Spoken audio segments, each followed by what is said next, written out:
friend of mine. He works in King Faisal Hospital Research Center in Riyadh, Saudi Arabia.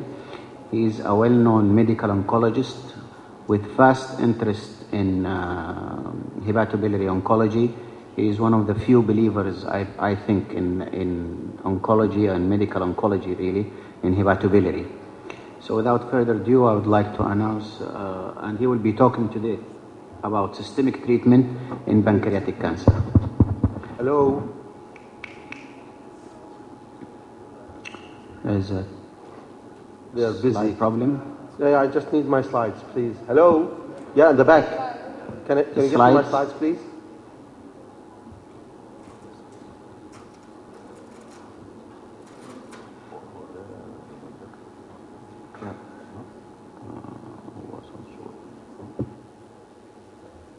I want to thank the organizers as well. I want to thank the chairman for his presentation to me. What I'll be discussing today is management of metastatic pancreatic cancer in 2015.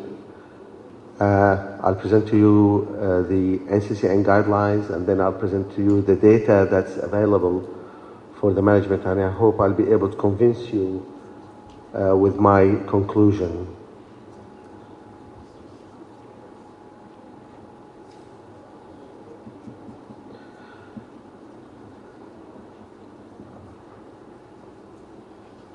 Okay, so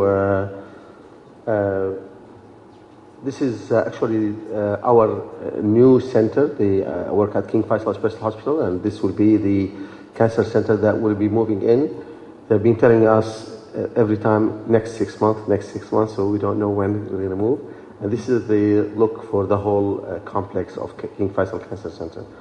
So the outline of the presentation will be management of first-line pancreatic carcinoma, metastatic pancreatic carcinoma, first line and second line, and then I'll discuss briefly if we are to treat locally advanced pancreatic cancer differently, and then maybe I can shed some light on the new therapies. So let's look at the NCCN guidelines. So in the NCCN guidelines, if you have a metastatic pancreatic cancer and good performance status, the options are either FOLFIRINOX or GEM plus nab-paclitaxel. However, also they give you several other options, like for example going into GEM plus erlotinib, gemcitabine-based combinations, gemcitabine alone, and so forth. Patient with poor performance status, either single-agent gemcitabine or palliative care. So what we'll do is we'll examine the data and we'll see if we would go with these guidelines or not. The first thing I would like to present is actually the Prodigy 4 trial, which actually randomized patients with metastatic pancreatic cancer to the standard of care, which is single-agent gemcitabine at that time, versus FOLFIRINOX, which is a combination of 5-FU, oxaliplatin, and irinotecan. And the treatment was until disease progression. 6 cycles were recommended. So the primary endpoint of this trial was overall survival, and the trial actually achieved the primary endpoint with the survival in the investigational arm being 11.1 months as compared to 6.8 months in the standard arm. And I want you to keep in mind the 6.8 months of gemcitabine, because we'll be actually examining other trials which actually have gemcitabine as the standard of care. So this is a representation of the graphs, and you can see that the hazard ratio was 0.57, which was statistically significant. And there was also an improvement in the PFS. The PFS went from 3.3 to 6.4. So there is literally doubling of the progression-free survival. Now, in addition, we have an improvement in the response rate. So you see a response rate in the gemcitabine arm about 10%, while it was in the FOLFIRINOX arm 31%. And also remember the 31% because we're going to look at the other trials. So it included patients with performance status 0 and 1. But if you look actually, both patients who had performance 0 or 1 had an improvement in the overall survival. Was that on the expense of increased toxicity? Yes. So there was febrile neutropenia about 5.5%. There was an increase in the hematological toxicity. And there was also increase in non-hematological toxicity. That was statistically significant. But then, if you look at quality of life, there was actually improvement in quality of life, and there was further delay in the deterioration of quality of life as compared to gemcitabine alone. Now, the second trial that came up new in the first-line setting is randomizing patients with metastatic pancreatic cancer who are performance more than 70 by Karnofsky performance status, and we can discuss what does that actually translate to. But then patients were randomized into a standard of care, which is gemcitabine, or the investigational arm, which is a combination of gemcitabine plus nab-paclitaxel, and the primary endpoint was also overall survival. The trial met of its primary endpoint. Once again, the single-agent gemcitabine gave us a 6.7, same to the Prodigy trial, while the investigational arm gave us only 8.5 months as compared to the 11 months that we had with the FOLFIRINOX. All subgroups actually had an improvement in overall survival, and there was also an improvement in PFS, but it was not doubled as we've seen in the last trial. So the PFS went from 3.7 to 5.5. Response rate was also improved, but if you remember with FOLFIRINOX, it was 31%. Here, if you look at the independent review, the response rate in the investigational arm was 23%. There was similarly an increase in the toxicity. So febrile neutropenia, there was 3%. In the FOLFIRINOX, it was 5.5%. And there was an increase in hematological toxicity, increase in neuropathy, which is from the nab-paclitaxel that you would expect. So if you put those two trials together, quickly, you have similar population, metastatic disease, similar age groups. Age limit, though, was limited in the FOLFIRINOX to less than 76. Performance 0 to 1 or less than, more than 70 by Karnofsky performance scale. One was done in one country, which is the FOLFIRINOX, while the other was international. The FOLFIRINOX was stopped early because of positive finding. If you look at the gemcitabine arm, similar overall survival, but if you look at the experimental arm, the FOLFIRINOX had a better overall survival, and the quality of life was done in the FOLFIRINOX arm, but not in the nab-paclitaxel gem arm. So now we have had two what looks standard of care. Then where does other chemotherapy fits, like gemcitabine alone, gemcitabine plus fluoropyrimidines, gemcitabine plus platinum, and so forth. So let's examine the older data that we have. So the older data that we've been always treating our patient with gemcitabine for more than 10 years. Patients, the pivotal trial based on which gemcitabine was approved in pancreatic cancer was published in 1997. And in this actually trial, patients who were included in the trial had to have a Karnofsky performance status less than 80. So in fact, this trial was actually made for patients with poor performance status. Patients with advanced disease were randomized to what used to be a standard of care at that time, 5-fluorouracil versus gemcitabine, and patients were treated until progression. The good part is, as you see, most of those patients had a poor performance status from 50 to 70 or 70 to 90.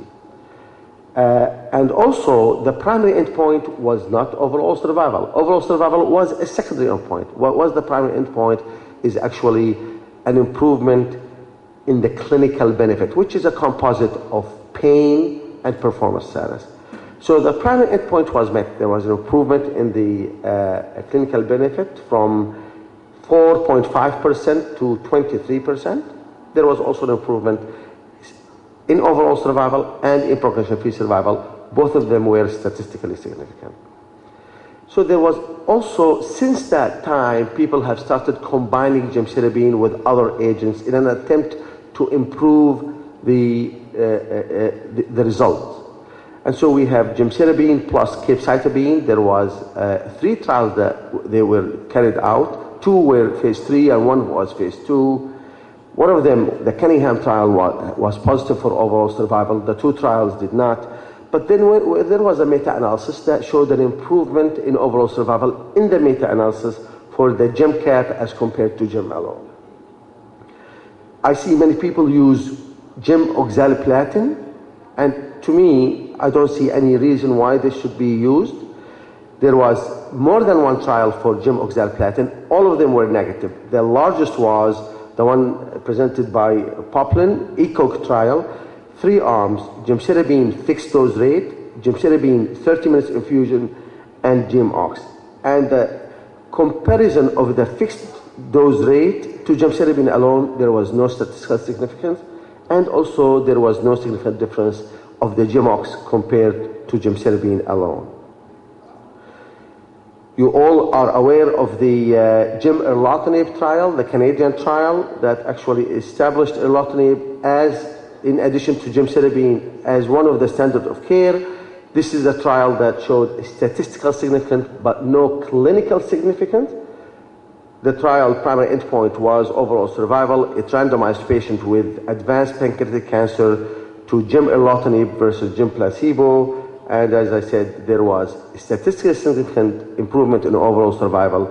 The hazard ratio was 0.8, but really the difference in the median was actually less than half a month. And also PFS was improved. Many randomized trials that took place were negative. Literally every single targeted therapy that we have in the market has been tested in addition to gemcitabine, and all of them were negative. How about second-line chemotherapy? So patients who actually have FOLFIRINOX or Gem/nab-paclitaxel, at the present time we have no data for second-line chemotherapy. However, if you look at the systemic analysis that was done using 44 studies with more than 1,500 patients, there was an improvement in overall survival for second-line chemotherapy as compared to best supportive care, 2.8 months versus 6 months. Oxaliplatin plus 5-FU has been tested in the second line, and there is mixed data. The CONCO3 trials randomized patients to best supportive care, to 5-FU and leucovorin versus oxaliplatin 5-FU leucovorin. But that's not the FOLFOX that we use, that's a bolus regimen. And the trial met its primary endpoint. There was an improvement in the overall survival with the OFF regimen, oxaliplatin 5-FU leucovorin, as compared to 5-FU leucovorin alone. However, the Pancreas trial, which was also a phase 3 trial, looked at giving either infusion of 5-FU or infusion of 5-FU plus oxaliplatin, the FOLFOX regimen, and showed that the 5-FU leucovorin alone had even a better overall survival. So actually, if you look at the response rate, was better for the modified FOLFOX, but the overall survival was better for the infusion 5-FU leucovorin. A new agent is available right now, but not yet approved, which is called the MM398, which is an irinotecan prepared in the nanotechnology, and showed in a randomized trial in patient who has failed gemcitabine, showed an improvement in overall survival as compared to 5-FU alone.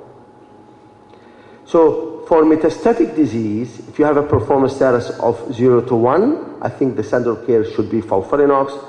If you have a performance status of 1.5 to 2, then I think you would go for Gem/nab-paclitaxel. You have a performance status of 2.5 to 3, the standard of Gem, and a second line, I think gemcitabine, you can try oxaliplatin 5-FU leucovorin as a bolus regimen. So how about locally advanced pancreatic cancer? There are actually several options. People have actually used either systemic chemotherapy or they've used systemic chemotherapy plus radiation therapy, and the combination, the concurrent chemoradiation, can be given either upfront or at a later stage after neoadjuvant chemotherapy. So if you look at the NCCN guidelines, they will go for those with good performance status, multiple options, including the FOLFIRINOX, including the gemcitabine alone, including the gem-nab-paclitaxel, so you can actually choose whatever you want. While those who actually also good performance status, they say selected patients can receive concurrent chemoradiation. So upfront chemoradiation has been tested in 2 trials that gave us exactly the opposite result. In the French trial, gemcitabine for locally advanced pancreatic cancer was compared to concurrent chemoradiation, and the gemcitabine arm had a statistically superior survival advantage. While in the Igiloc trial, the OS trial, the concurrent chemoradiation had a superior survival as compared to single agent gemcitabine. So we have actually contradictory result. However, from this retrospective trial, people thought that if you give patients initial chemotherapy and then you give them, if they are stable, you give them concurrent chemoradiation, those are the patients that they will do better. And that was based on a retrospective trial that showed those patients who received concurrent chemoradiation later on after a period of chemotherapy, they do better in terms of PFS and overall survival. And there was other trials, also retrospective, that showed the same result. All those data were retrospective. So the final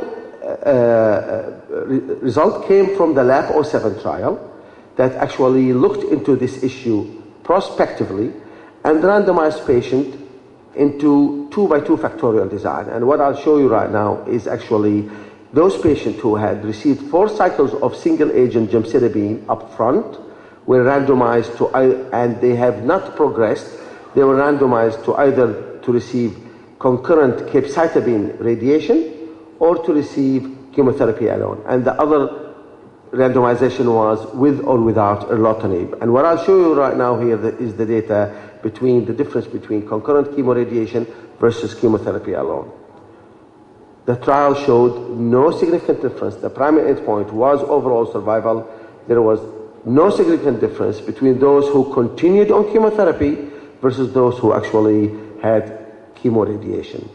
There was also no significant difference in progression-free survival. So the conclusion I have for locally advanced pancreatic cancer, I see no place for concurrent chemoradiation except if you have patients who are symptomatic and the treatment will be given just for symptomatic relief. Otherwise, systemic chemotherapy. Few slides on new drugs that are actually being developed in pancreatic cancer.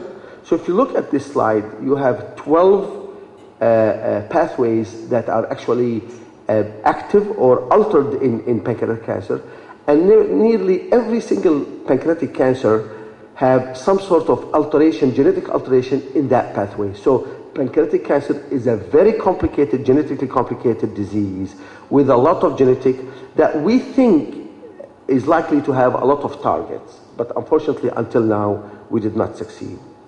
So for example, the PARP inhibitors are very interesting because about 10% of the patients with pancreatic cancer have BRCA1, BRCA2 mutation. So those patients can be actually targeted with PARP inhibitors. Immunotherapy is very interesting and very appealing because the microenvironment in pancreatic cancer is thought to be an immunosuppressive microenvironment. There was data about MEK inhibitors in pancreatic cancer. For example, last ASCO, there was a trial, a phase 2 trial of rifampicin, which is an oral MEK1/2 inhibitor, combined with gemcitabine that gives a 35% response rate, PFS of 6.2, which we have seen with the with the FOLFIRINOX, and an overall survival of around 9 months. So that was very appealing. Finally, we know that there is an aberrant notch signaling in pancreatic cancer, and accordingly, inhibitors of notch signaling is very attractive. And one other attractive medication that's actually being tested right now is those who are prodrugs that are actually activated by hypoxia. So there are things in the pipeline for all those that I have shown you. So let me conclude. I would say patient who is in good performance status, 0 to 1, I think we should give them the best option that we have, and the best option that we have is FOLFIRINOX at the present time. If your patient does not want to go into aggressive therapy, then you can give them either the Gem-Nab paclitaxel or the Gem-Cap. We really can't tell which one is better, but both of them shows improved survival. If the patient has gemcitabine based first line, then you can try an oxaliplatin 5-FU second line in the same way of the OFF regimen, not FOLFOX, because FOLFOX we know it did not work. But we who do not have any standard second line for patients who go on nab-paclitaxel or patients who go on FOLFIRINOX. Systemic therapy should be the standard of care for patients with locally advanced disease, and look for new agents, new targets, because they will be coming soon, inshallah. Thank you very much. I'd like to thank Dr. Wazarbashi for his talk. If we can have both speakers on the podium, please, and the floor is open for discussions. If there's any questions.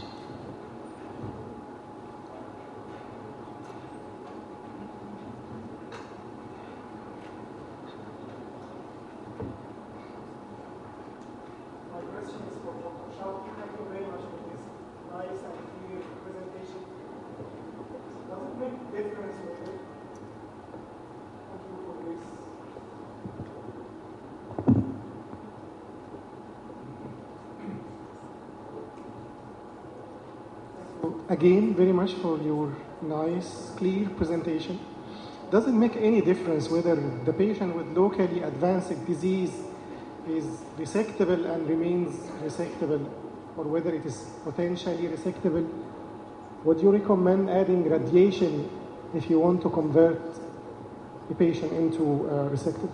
I was actually discussing those who were unresectable patients. Of course, I did not actually look into which of the regimen, if there was concurrent chemoradiation or chemotherapy, which one will make it more resectable. I have not examined this yet. Those patients who are potentially resectable can go into systemic chemotherapy or concurrent chemoradiation. Personally, my personal opinion, I would go for FOLFIRINOX if they are fit enough, because that would give you the highest response rate and likelihood, the highest chance of downstaging. May I just comment on this, because I've also seen quite many patients with pancreatic cancer. I would also pick your choice if I had a borderline resectable patients, because I think FOLFIRINOX has the best chance of downstaging. But there is a few studies around, because radiation is not equals not radiation. So there are different techniques, and I'm sure there are some radiation oncologists here as well. So if you use focused intensity modulated radiation or targeted radiation at a certain critical area in a high dose, for example, if the hepatic artery is involved, a short segment and not the whole retroperitoneum, sometimes this might help, but not the large field upper abdominal standard chemoradiation, because people eat bad and they lose weight faster. And this is probably the reason why there are some negative trials with shorter survival. The ASPEC-1 trial also showed a detrimental effect of radiation, but that was still the old-fashioned large field upper abdominal radiation. So. And at last, one that I mentioned in the liver talk, the nanoknife. There is a few studies out now that show that you can use a nanoknife intraoperatively. If you have arterial involvement, I just used it in a few cases in the last months, if it's a short segmental arterial involvement, you can use a nanoknife during the operation up front and then cut the tumor away and just leave the small rim of the tissue on the artery because it's dead, supposedly. And Martin from Louisville just published a study that shows a 24 months survival rate, which is not so bad for these cases that were borderline resectable using the nanoknife in addition with adjuvant chemotherapy after resection. I have a concerning your presentation about the chemotherapy in pancreatic cancer. If you're in your center, if you have a patient with locally advanced tumor and your multidisciplinary team judges that this patient is locally advanced mostly due to vascular invasion or vascular encasement, you have routine examination or second look for this patient if he is operable or not after chemotherapy or not. Absolutely. This is not a routine. Absolutely. Right. Every patient is given the chance. However, the surgeon upfront will tell you whether this patient would be, if you downstage him, he will be resectable or not. What do you think? Well, the problem is that the judgment of resectability is hugely different between surgeons. I think the oncologists might agree in many aspects and have very, very small error, but the surgeons, if you show the same case to 10 surgeons, you will get from easy resectable to non-resectable the answer. And this is why I would advise everybody that is not quite certain, if it's not an obvious case of unresectability, to get a second opinion by somebody who has done it many times. For example, I've been visiting many centers here in Egypt. In Egypt, there's a great reluctance to do portal vein resection. Yeah. In Europe, this is standard. This is just not nothing. It's not mentioned during the discussion. We say, okay, we do the portal vein. So I think it's a matter of experience and also tradition. And pancreatic surgery was not on priority number one in Egypt because it has a poor outcome and it takes a lot of resources to treat and good ICU and so on. But I think now you have developed the field in liver surgery so far. I think now is the time that you really push also the pancreatic patients as well. 2 minutes. So.